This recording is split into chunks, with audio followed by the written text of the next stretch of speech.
Hello and welcome to part 3 of Phil Grills John through the means of looking at one of John's games, which he's played on League Chess recently.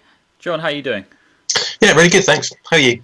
Yeah, it's okay. I was just trying to sort out all my school clubs, and it's going okay so far. It's just trying to convince parents that um, chess is good during lockdown, and I would say it is. So Mm. there we are. Right. So this game, tell us a little bit about your opponent in this game and what you played and when and exactly Hmm. what's been happening.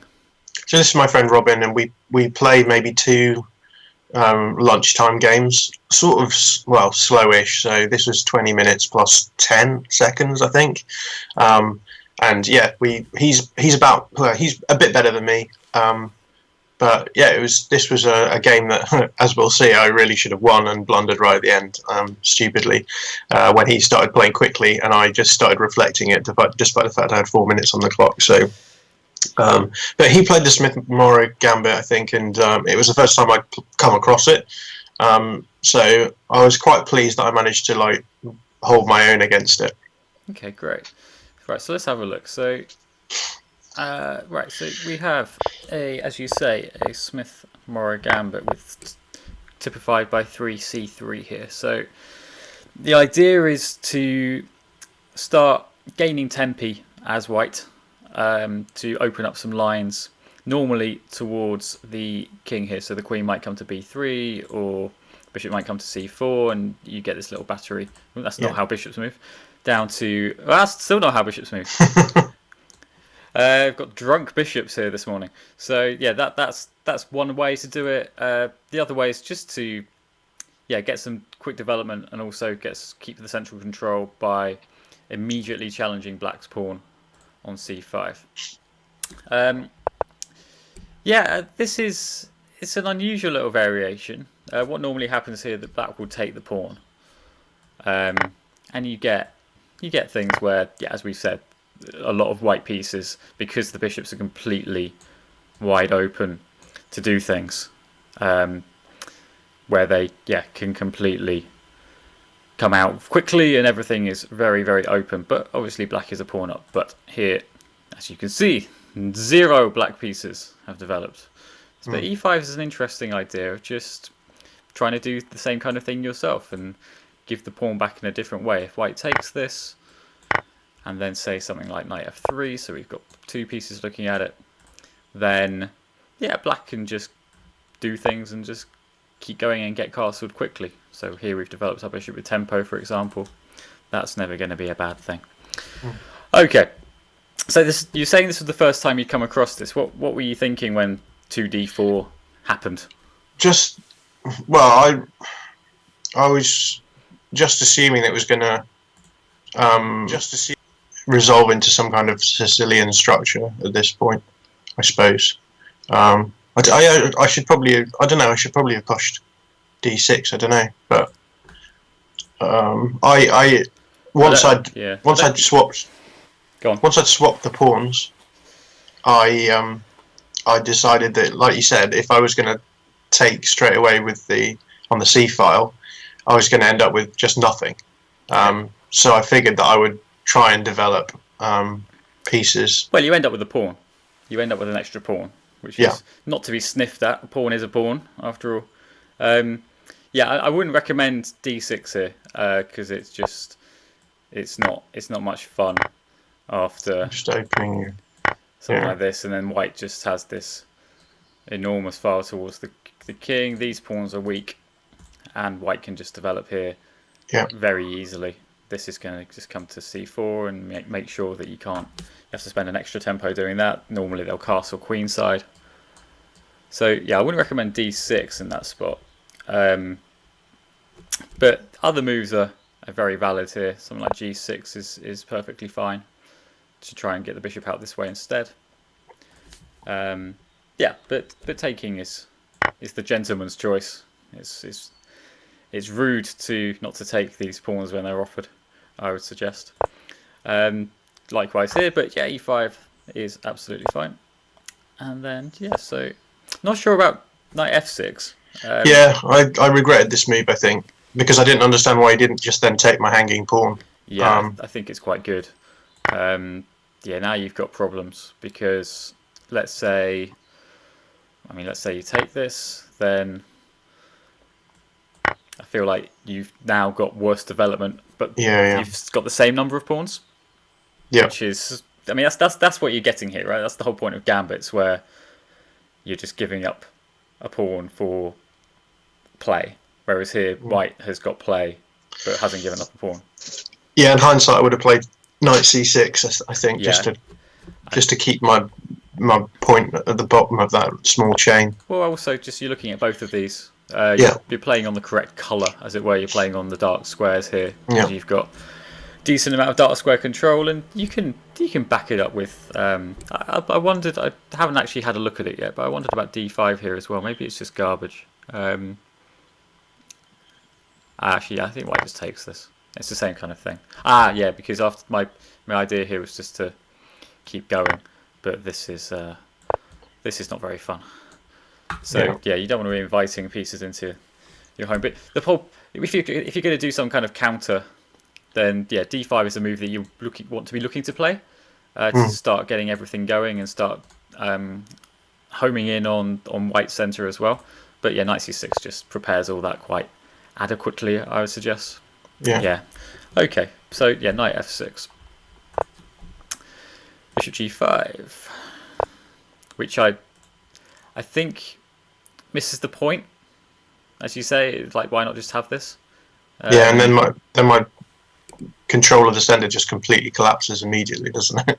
Well, it's if not he like takes that. it's not like White's this knight's really like doing anything. I suppose it's looking at the pawn, but it's also, you often find in the Caro-Kann and the Sicilian when so in openings where the c pawn has moved early, that bishop g5, any bishop move early stops the bishop looking at b2, and it can often just be immediately met by like queen b6, which defends any knight that might be attacked by the bishop, and also looks at the pawn that the bishop has left behind. So that's something to look out for if you're going to play the Sicilian. Just like queen b6 is not necessarily where you want to put it normally, but that's mainly because the bishop goes to e3 quite a lot in open Sicilians. So the queen normally just goes to c7 instead. So that's the Yugoslav one, though. Yeah. The bishop goes. Well, it's just any kind of open Sicilian really, where you're going to play moves like d6 and a6, and the queen will just sit in behind the knight here. And what do you mean by an open Sicilian? Open Sicilians are just anything where there's some exchange on d4, where White plays d4 at some point. That just makes the game more open. Rather than just pushing the. Well, a close Sicilian would be things like this, where White, not g4, g3 perhaps happens, and everything comes out that way instead. Right. Where there's not going to be. So the open Sicilian is just the sort of standard book. Yeah. Yeah. Absolutely. Okay. So where do we get up to? We go up to bishop g5. So yeah, again, knight c6, just very focused. Bishop e7, also absolutely fine, because we're going to get castled quickly. And this is horrible. I don't understand this move at all, because it's now just, surely, now there's no pin. We could have had this. I think giving jobs to your pieces, John, might be something which is... So what I'd be thinking after knight f6, I'm assuming the intention was to just have a go at this pawn, was it, or not? Yeah, although I didn't really think it through, so... Yeah, because bishop g5, and then that makes sense to block the pin, so you gives now me the option of again. A castle as well. Yep, and then I feel like this is just very good, and you just now, because the point is, you're now a pawn up again, or even 2 pawns up. 2 pawns up, and you've got play, and you've got development, and their king is wide open now because you've taken the pawn on the e-file. Yeah. So yeah, there's definitely from an operational point of view, from like how you're like informational processes, how you're dealing with this. Right. I'd be saying to myself, right, okay, bishop g5, bishop e7. Why? Why have I played that move? I've done it To to just stop the pin. stop the pin. And then when white doesn't do anything about it, the next step should be... Yeah. Yeah. Now, this is something that I used to find difficult in... if I played a lot of blitz, where because everything happens so quickly, you don't necessarily have time to sort of give your pieces these jobs and have these plans. And then moving straight from blitz back to proper chess, you kind of lose track and you have all these temporary plans. Whereas, but this is, it's only a 2-move one, and yeah, I feel like knight takes e4 is just very strong. Because, I mean, the only reason when might you not take a central pawn?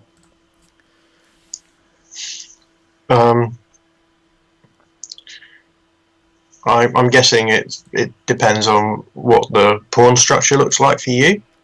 A little bit. It's more to do, I'd say, with the king position. If you hadn't, if white is castled here, and you hadn't, let's just give both sides another move. So let's say a6, and then castles, and then you took it. This wouldn't make much sense now, because what you've done is you've got rid of the pawn that might be in the way of a rook or a queen coming to look at your king. Right. So basically, if your opponent's castled and you haven't, I'm not saying don't take central pawns, just be wary of doing it, because what you're likely to have done is open up a line towards your king, and even like things happening on diagonals. And generally, when you take central pawns like this, that piece is going to be unprotected because you've put it in your opponent's half of the board quite early on, and it's likely to be exposed as well. So, yeah, for example, I think the best move here is probably just to take it, and then maybe even rook e1 immediately, or queen e2. I mean, it's just going to be a bit awkward for you to deal with the fact that you've got the queen and the king being looked at by a rook. But you wouldn't have this problem if the pawn was still there, because it's just blocking the entire e-file. So that's one reason to be wary of taking central pawns. But here, neither side is castled, and you can castle in one move still, and also it comes with a threat. So, never mind. Queen e2. Yeah, you're just a pawn up here now, because you've got just as much development as him. And then you play d6, which is lovely. It just shores everything up and gives your bishop a home. And all of this is going to be quite happy, I imagine. Good. Okay. So the next step is, what do we do? We're still a pawn up. We've got very strong dark squares. What might be a plan here? I guess attack the bishop, which is going to operate on light squares. Potentially. Why would you say that? Well, just because the dark square bishop isn't going to have much fun. It's with the current structure. Okay, so you've got two options here. Yeah, you can either try to make your light squared bishop work when this guy disappears, as in going through the holes that are in the pawn structure. Good. What might be the other tack? Because I'm not entirely sure that this guy's doing much either. Yeah. What might be the other way of doing things? Well, the route that I then took was just exploiting that long, that 3-piece pin on the queen and the rook, but because I felt it like developed a piece. And well, no, the route you took was to take this, which which gives which means you're doing your opponent's dirty work for them by developing their pieces for them, and getting rid of a very nice. I mean, it's pretty much a passed pawn here. I guess I was just worried because there's 3 pieces pointing at that, and I just felt. Okay, good, right. So well, we've got 4 1, pieces. 2, 3 versus 1, 2. So what we need to do is either make that 3 versus 3, so add a third defender, or What's the other alternative? Um, attack one of the pieces that Right, so make it 2v2 instead. So how can we do that? How can we take one of those, by one by of each taking the piece? pawn on the Yeah, c5. then I'm what just you've. joking. I'm just It's joking. okay. It's just what that's But that was my thinking. That was my thinking. I that's think was okay. that if you take that piece, then you because at some point he's going to attack. Probably if he attacked that with the pawn, then my whole structure in the middle falls down a bit. So I kind of figured if you take with that pawn, you at least guarantee that you're keeping your pawn up, and then you take the pressure off the d4 square. Yeah, but what you've done is you've And then opened up the rook, and then this knight is now in the game. it's This going to rook have can an become outpost. involved. One, two, three. Yeah. One, two, three, four pieces all looking at d5. So this pawn is very weak because the best way to attack pawns is to control the square in front of them first. So this pawn is now looking very, very hairy. Someone in the chat has just said that we're not. I'm not grilling you enough. That instead we're just lightly cooking pasta. So maybe I need to be a bit harsher. No, the so yeah, getting rid of that issue in the first place is fine. But also just think about what's going on here. You're a pawn up, right? If you're that worried about this pawn, and if you don't see another good way of keeping it, then you can still let it go. But in the move, basically, White's going to have to spend a tempo to take this, right? So if you could do something else that is good and sort of prepares things, that means that if White did take this, you then have another way of another attack already. So the other two options here would be to play something like a6 maybe, to then prepare b5 and get your bishop out and start looking at this pawn. Mm-hmm. But there is a way here to make it 2v2. So we've got these three pieces to try to nullify it. How can we take one of those out of the game? You can pin the knight to the queen. Yeah, there we go. So pinned pieces don't do defensive jobs. They don't really do attacking jobs mainly either. What we're doing here is recognizing that, yeah, this knight is quite a good piece. It's looking at our central pawn bind, and particularly d4.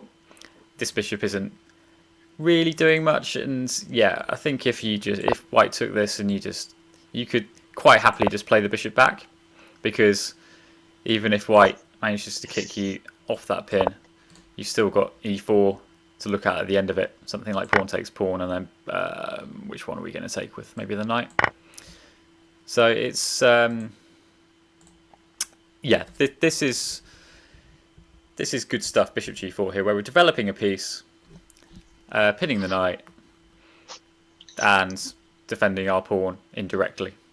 I did do this move in the next move. Yes. I was just a bit slow seeing it, I guess. Not seeing it, but I was more worried about losing that. It's just that once you've played, once you've taken the pawn, then yeah, you're not stopping it. It's not such a big deal. Yeah. Because you've just given these pieces a bit more hope, but you're still doing fine here. You're still a pawn up. So queen e3 gets out of the pin, and knight d4 is also good because we've got a new pin. Lovely. I do wonder whether White can take this actually, because something like takes and then here, because now, okay, you're the exchange up, but all of these pieces are feeling very good about themselves, and these aren't really doing anything. I mean, we did end up with something very like this in the structure. Yeah. At some point. It's just, yeah. Now that White's managed to get some stuff out, it's a bit harder for you to coordinate. Yeah. But knight d4 is fine, objectively, I think. And this is not good because he hasn't dealt with this at all. What? I think he was thinking that if I dropped in, I was going to fork him on with his king and rook, right? If I drop into c2, yeah, c2. So this is why I think you have to play this. I think that's why it's necessary to get rid of that entire problem, because you've got this lovely little fork. Good. Okay, but yeah, this shouldn't work here. So what? You've got this knight on a lovely outpost that's big news in Vegas this night. It's gonna start tearing things up. What should you have done here? Do you think? Um, I can't remember what I did. What did I do? Did I defend it with the queen? You played Yeah. Queen B6. I could have attacked the bishop that's hanging with the Maybe. rook or queen. What other job is this knight doing, other than threatening C2?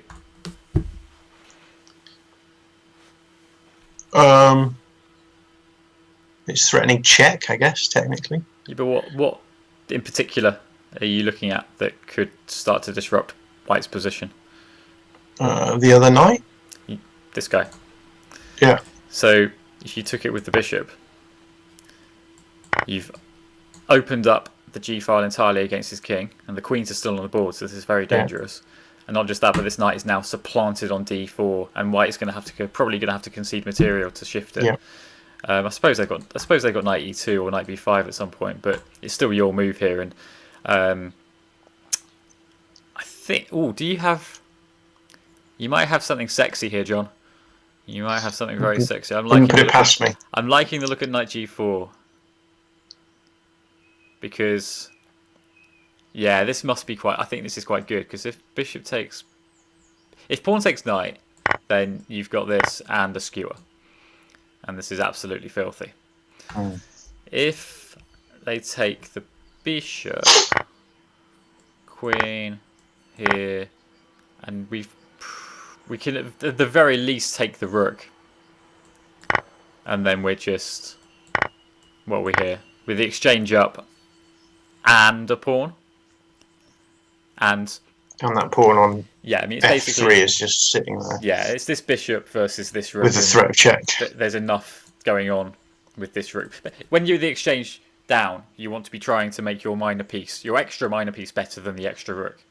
And there's absolutely no way this bishop is going to be better than this rook. No, not a chance. So there is something. Now, in terms of how you see this stuff, my little calling card here would be to think, right, they've just played rook c1. What does that do? What does that change in the position? And I would see this. Queens, anytime a queen is on the same line as a rook or a king, or rook and a king, or king and a queen. So that can be a diagonal, that can be a file, that can be a rank.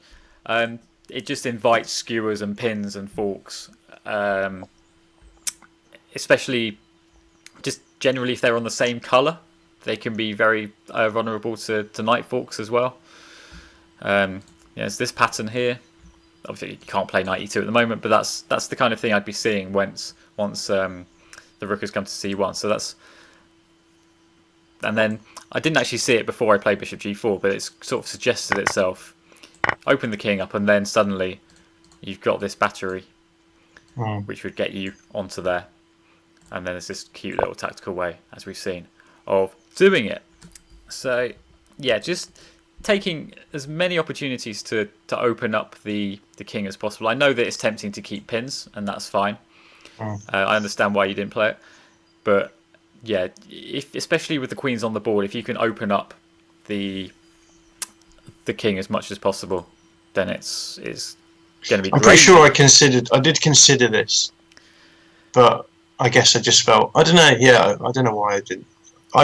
Another problem I have as well is I'm so bad at sort of reassessing all the time. I feel like I just get into a headspace where I'm like, this is the move that I've got to do, or this is the strategy that I've got to unfold, and that's kind of, I then try and force it when there's obviously the other person is moving pieces all the time, and so you have to sort of generally reassess what you're doing as you go. Yeah, I think that's something that will come with practice, where a move like rook c1 doesn't have immediate attacking threat. Otherwise, they'd have done it. White isn't going to be doing anything particularly horrible here. So this is your opportunity to really, let's think about this. So the rough average game, 35 moves, 40 moves, something like that. We've got 10 moves in the opening, something like that. And then automatic recaptures and escapes from checks will account for probably another 10. and then maybe there'll be some other little bits where you have to get out of an attack, just little automatic moves. So we're probably left with 15 moves where like the meat of the game is, where the big decisions are happening. That's probably 3, maybe 4 plans max. So here, yeah, simple plan of just opening up the king, and then the moves from that just sort of follow it. And the next, I mean, this is an example of a very long sequence that happens as a result, but this is all forced. So that's that's a 5 move sequence. But I'm not saying you have to see all this immediately. It's just that if you make the right initial decision, in this case, bishop takes f3, this kind of stuff will just suggest itself. So it's really only, you want 3 or 4 big plans, or not even big plans, just 3 or 4 things where you're having a little dwell up, and then the moves will just flow from there. Yeah. Okay, so queen b6 is... Yeah, now he did this. So yeah, now it's even stronger because... And then... Yeah, this doesn't make any sense because now the knight just gets taken with tempo. But here, knight f5 is a big problem for you because you've got this and your bishop's still being attacked. So at the moment you are the exchange up, but you're going to lose a piece back, guaranteed. There's no way to avoid it, and that means that they'd have 2 minor pieces for a rook and a pawn, which is kind of standard. It's normally one of those things that happens on f7 where you get a knight and a bishop taking on f7, rook takes, king takes, and that's how that material imbalance will happen. But here, it's it's not very good for you. Where, I mean, two minor pieces against a rook is generally very good. Why? Why might that be? What, 2 minor pieces being against a rook being good. Yeah. I guess just because you've got an extra piece to do something with. Exactly, yeah. And there are very few positions where the rook would simply be better than... I mean, if you have a very open board with lots of open pawns, it might be quite difficult for the 2 minor pieces to defend both of them. But especially when there are lots of other pieces around, that extra piece is going to tell. A rook against 2 bishops is particularly bad because the bishops can just completely look at both colours and just siphon off any of the available squares for that rook. But yeah, here you're quite underdeveloped, and these got all 4 minor pieces to start causing mayhem. So this would have been quite good for white. Alas, took that, and then we have this, and we're still doing okay. All right. Except we've got the same problem now. So I said before about not putting your being careful of if your opponents put their queen on the same line as the queen or bishop or what have you. Queen takes b2 offers the same possibility here. So what could white have played? We've put the queen on the same diagonal as their queen, and there's a nice little tactical motif that white can play here. I guess you can just move the knight out of the way and attack another piece and force tempo. Yeah, where's that going to be? I guess on the knight on f6. Well, we're not looking at the knight on f6. We are going to be, but this is right, the one. Yeah, this guy is unprotected. So if queen takes queen, we get this with check. We've taken a piece with tempo. The king has to move out of the way, and then again, two bishops in exchange for the rook is just going to be very painful for you long term, particularly as these bishops are active and your rook is not. Yeah. So that's a nice. Yeah, this is often a thing that happens. You get this quite a lot where this bishop will, if this queen has gone walkies, this bishop will be a bit exposed. And knight d5 with tempo to look at the loose bishop with check means that it's essentially a 2 tempo game. Yeah. So that would have been quite nice for white. Never mind. Let's hurry through this a bit. Okay, so I just tried to start making my pieces just as dangerous as possible from this point on. yeah, and you've made some ground here. I think we probably missed a trick here with because this queen is tied to 1, 2, 3 pieces. It's Yeah. completely overworked, and the only squares that it can look at those 3 pieces from are 1, 2, and 3. So yeah, so we had an opportunity here to try and drag the queen away from one of those 3 squares. How could we do that? Because you've also got this pin.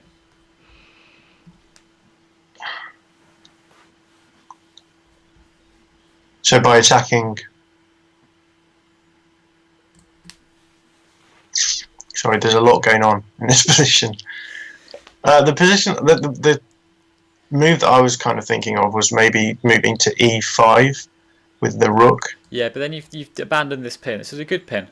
Hmm. The queen is overworked. We're trying to distract it off these 3 squares. I guess you could just take the pawn with the knight. This is it. So you've taken advantage of the pin. This knight can't go here. And if queen takes, then we can take this bishop. And we've also got a double attack going on. I think white can just about survive after rook c2 because there's nowhere along here that your queen can go to. But it's it's looking quite good there. Where this would be the example of a position where you've got the extra exchange, but where your extra rook is just going to be better than their knight because it's such an open position. Yeah. So knight g4 instead, which I don't quite get. Like, is it I guess I was trying to put. Or? Well, I was trying to put pressure on f2, so that he couldn't move his bishop. Okay. It's adequately defended at the moment, and it's easy to add more pieces to the defense of it. I think knight g4 is an example of you having a nice idea, but then only seeing this one because it's safe, in inverted commas. Yeah. Whereas if you were trying to do the same thing, it's basically one of those. You're like, okay, I'd be thinking, right, okay, how can I look at f2? If that's my plan, that's fine. Just stick with it. I can go here, but also the knight can go to e4. Yeah. And then instead of getting to knight e4 and going, oh no, it's defended twice. Just take time to sort of go, what if I could play knight takes e4, and then you get to the thing where you go, if queen takes, oh, bishop's unloaded, oh, then I'm looking at this. If knight takes, oh, pin. So the correct move had possibly the same idea behind it, but just was more focused on where the things are happening. Like knight g4 just looks very peripheral to me. Yeah. It's not a move that is anywhere near where the action is. Yeah. I'm going to cite time pressure as not seeing that. But he's only got 1 minute at this point. So, like, knight takes e4 would be, even if you did blow a piece, it's a complete randomizer that would take him out of his comfort zone at this point. Yeah. So, everything starts to happen here very quickly. So, let's just have a look. Where, now you the exchange up. Did you play Queen B2 to try and keep it all a bit technical in his time trouble instead of just taking the queen? Yeah, I think I just wanted more. Yeah, I think so because he's down. He's got 17 seconds at this point, so I kind of figured that he would have to move it back, and then I could have a bit more time to think. But I don't know. But I mean, it's quite hard to play any position where you're behind with so little time. Yeah. So if you just simplify it with something like this, and then I don't know, rook somewhere. Like there's absolutely no way you're losing this now. By removing the queens and simplifying into this one ending.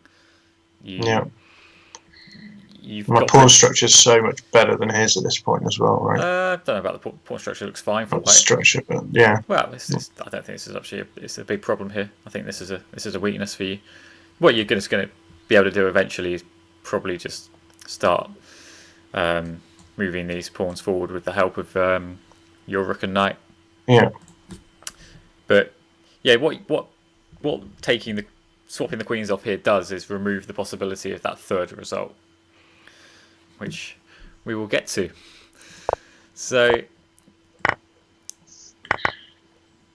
and then yeah, it should just be fine, shouldn't it? You'd think. Was there anything better here? Yeah, this looks much better. Can we start homing in and trying to get a mate? How can we keep going? I mean, the queen and the bishops are doing quite a good job of looking at a lot of the squares on the back rank. But is there a way here of... So let's look at that again. Which one is left? C1. So how can we try and go for that?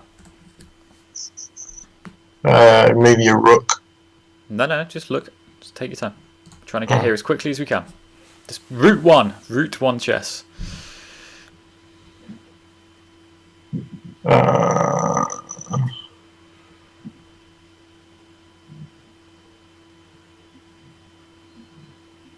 With the queen. Where?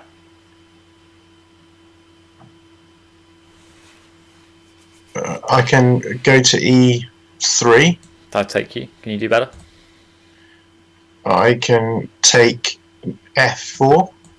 Yeah, I think this is... I'm threatening fork as well, actually, with the knight, right? You're threatening 3 sets of mates. 2 sets... Well, that's not... Queen C1 isn't quite a mate, but it's... Because the queen can block on D1, but you're threatening this mate, you're threatening this knight fork. Yeah. Yeah, there might even be better here where you can threaten a different mate. I think knight E3 is also quite good. Where we're gonna have this slot. Yeah. So yeah, Queen C1 just lets white consolidate a little bit, but you're still well in control here. Yep. Lovely.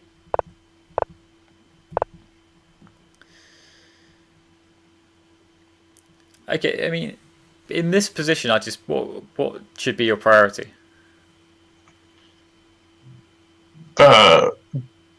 Putting pressure on the king, I guess. Just try and get a mate.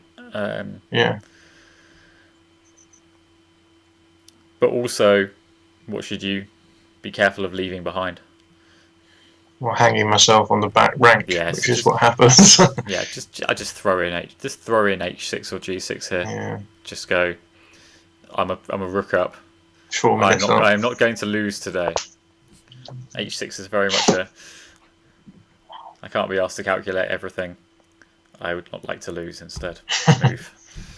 Yeah. But this is all good. This is all absolutely fine. And then, yeah. Oh dear. I just wasn't thinking. I saw it as soon as I'd done the move as well. I could probably force mate from here as well, right? No, I think you're going to have to play G6. Yeah. I can't see a way, because with the threat, you're going to just have to suck it up. And then, I mean, from here, yeah, you're mating very soon, but can't see like a mate in 3 or 4 at the moment. Oh dear. Oh well. But there's some good stuff in there. But I think that, yeah, just focusing on like the colour you've got in the opening. So here that would sort of motivate you playing knight c6 instead, where you're just focusing on the right things, whereas knight f6 doesn't have anything to do with these. What was the other big one? So yeah, just opportunities to open up the king and get rid of this knight, which was making sure that your knight wasn't completely immune from capture on d4. And then, yeah, just back rank stuff, like just just watch out for this. And it's often helpful to just throw one of these forward at some point early to make sure that this is never a thing. Yeah. But apart from that, there's some I stuff was in quite pleased that it was an opening that I'd never really seen, and yet I didn't play it particularly well. But I was playing against a friend who's better than me and who's like been playing that opening. Yeah. So I was just quite pleased to actually come out with something. I'm sure you did. Good. How was that? Yeah, it was good. Lovely. Right. Lots to think about. So the podcast is out at some point today, I believe. Yeah, it will be. Next thing on my agenda soon. And so episode 13 of the Chess Pit will be out this afternoon, and we have obviously 12 other episodes for your delectation. And we have our stream schedule up on our Twitter, which is at ChessPitPod, and we're going to try and do one of these, I think, roughly once a week, where I'll have a look at one of John's games and give him. Well, apparently today I gave you a mild broiling, but yeah. And I've got some other streams coming up. I've got one tonight where I'm going to play in round 3 of the Twitter Chess Tournament. I've got a simultaneous exhibition against Down End Chess Club on Saturday morning, and possibly even the UK Clubs Blitz Battle on Saturday evening, but I might be a bit tired by then. We'll see how we go. So, all that remains for me to do is say thank you to John. Thank you, mate. And we'll see you again soon.